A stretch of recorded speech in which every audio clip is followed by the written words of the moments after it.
Okay, well, back with a new video. Now, lately I have been talking a bunch of shit about certain things during post-quarantine. Like, talking about how Jump Force fucking sucks, and how about that live-action Kingdom Hearts series is getting on Disney Plus, but I have ripped that through aggressively for like the last couple weeks or so of certain anime, games, movies, all that sort of stuff. Y'all guys know about Nintendo, right? Nintendo is one of the most beloved video game companies of all time, and I completely agree with that. There's going to be some good things about it that I like, and then there's some things that I really, really don't like. Now, for an example, Nintendo is a good company, but the things they do are pretty stupid. Not gonna lie, all companies make bad mistakes and some games die out because of the company's fault. I have gave shit for Nintendo for their Super Smash Bros. Ultimate online service. This game, fun game, I still love it, and it's one of the best games ever, like Smash Brothers games ever made, and it's the definitive edition for it. And now they're coming out with a new DLC character, which I'm very stoked about. I got very hyped during that ARMS reveal. But regardless, we're gonna go into the good sides of Nintendo, of nostalgia, the bad sides of what modern stuff has going on with Nintendo. Let's go to a flashback though. It was the year, well, this was a different time for me and everybody else in my family. My first two consoles that I ever owned in my life were a Sega Genesis and a Nintendo GameCube. I believe so, if I remember correctly.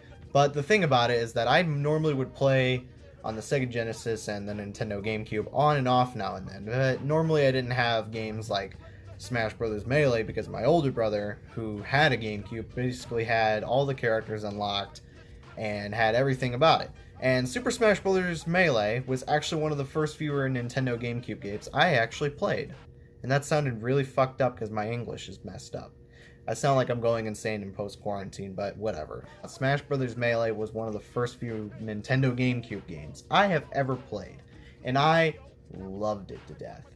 And when I ever went over to my cousin's house, or my aunt and uncle's house, my cousins would normally have pretty much all the old school consoles, like a Nintendo 64 and a GameCube, and I was like, whoa, I have the same thing in my place, and I loved it. I loved playing on the N64, but that was the second Nintendo game console that I played.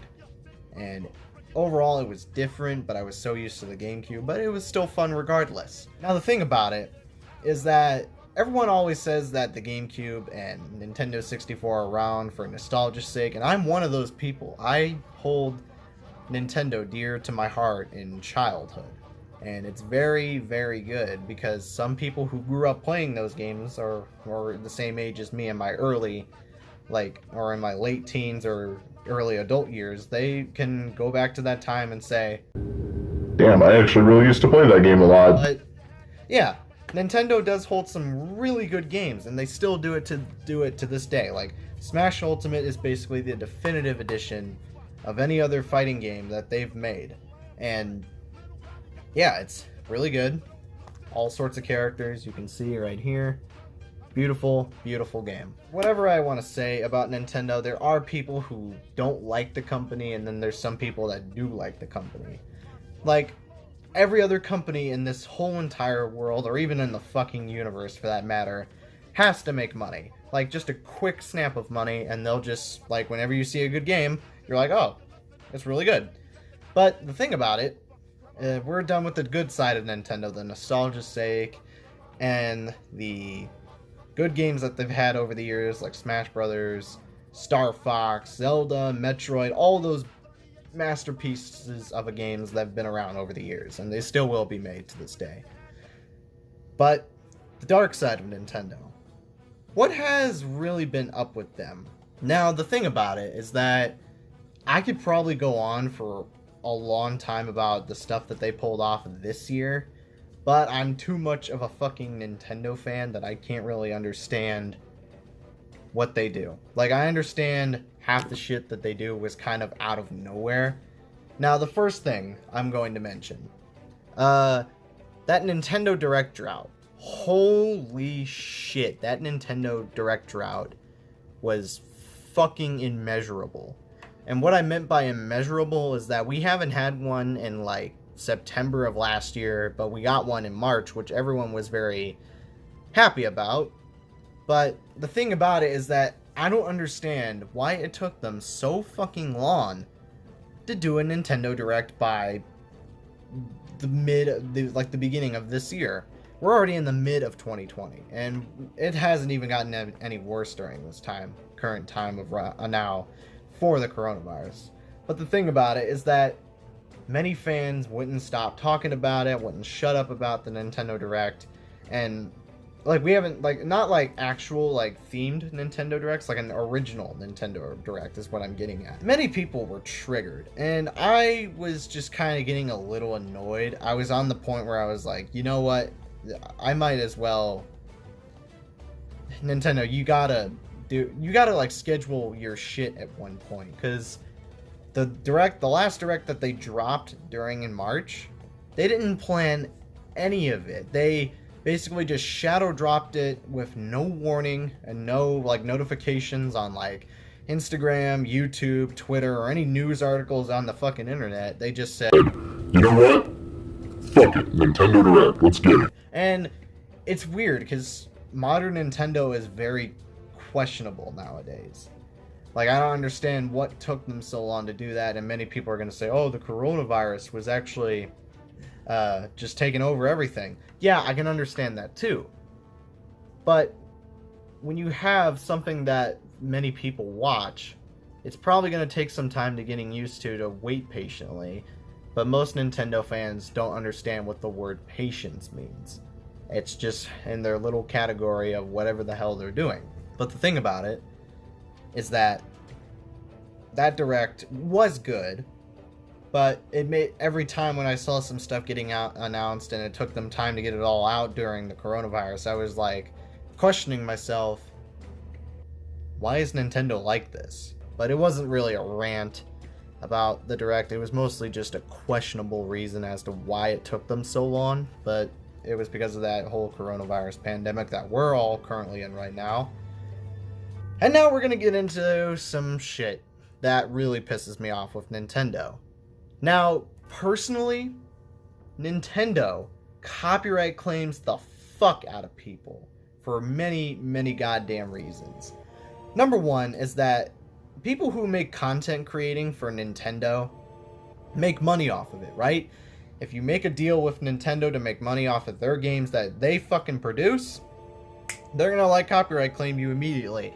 And yet, here's the thing, I don't make money on YouTube. I fucking refuse to do that shit because it sounds like a joke, like a brainwash scam just to get you all riled up to become this big YouTuber that makes you into a crazy millionaire. But I don't see it that way. I really don't. I rather would just stay in a small house that I'm currently in right now, which I love, and I will take $1 of fucking toilet paper at the 99-cent store and just buy it and just go. That's all it is. I'm not one of those millionaires on YouTube that wipe their ass with like $6 million, alright?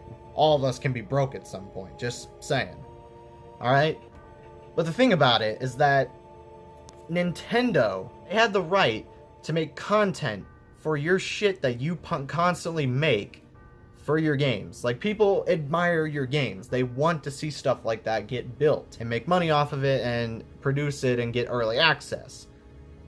But why do you gotta copyright claim people over the shit that you decided to team up with? These people are loyal to you. They grew up with you. Matter of fact, kind of like how I did, and I grew up with Nintendo and some certain other consoles. But the thing is that you can't fucking do that. Who's gonna have the claim to literally say this? Like, they're literally gonna say, "Ooh, we can make you money. We can give you money to actually promote our games."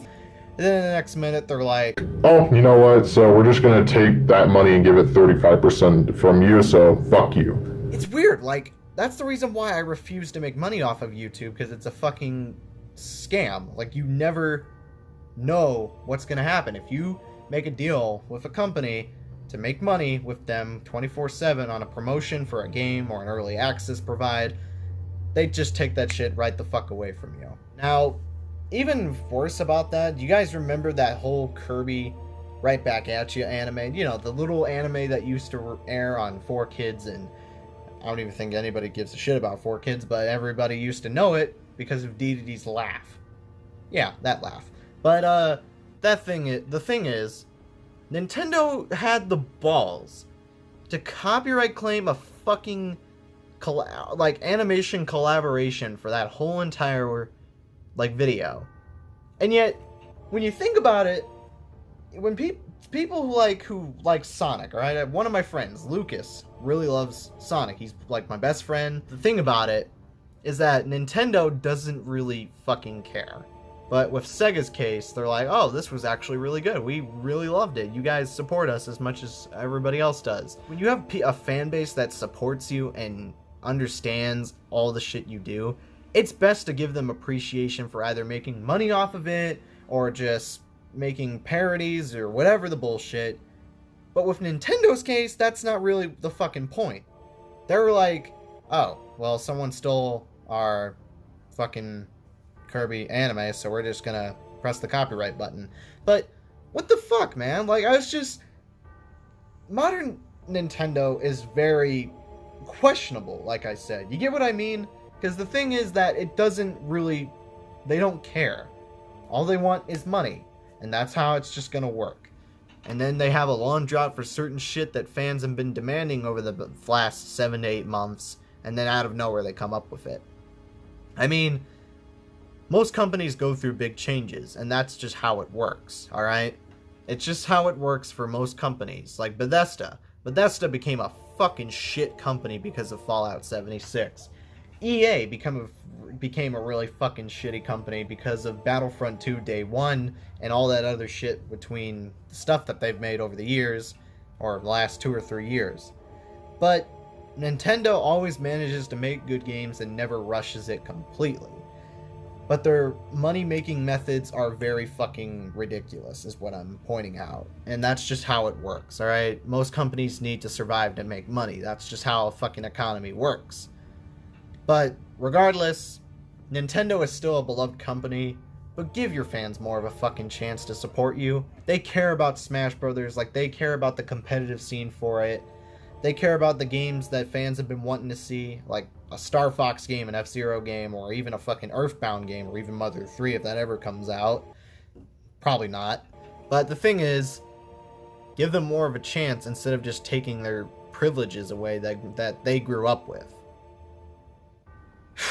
But anyway, I think that's about it for this rant video. I think I went on very long enough. This is probably like one of the longest fucking rant videos I've ever made in a very long time. Until then, I will be back with a new video.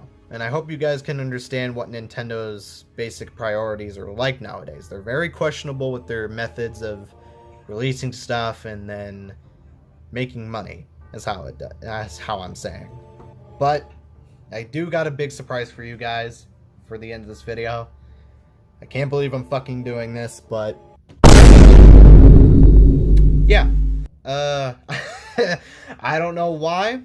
Some of my friends wanted me to check this game out, and I have been playing a little bit of it off screen, and it's probably one of the easiest fucking fighting games, or anime games I've played. But I kind of feel ashamed though, to be honest. But regardless, there will be a gameplay video off of this eventually. Normally, I won't do videos off of this like on a regular basis. I'll probably do it like once or twice a month or so, go back to it now and then, and that's why the reason I bought this game. Because it's, how do I say this? It's good gas, which is the definition of good ass, is what I'll say. I don't know, it's just an RDC World reference, but anyway, that's about it. See ya.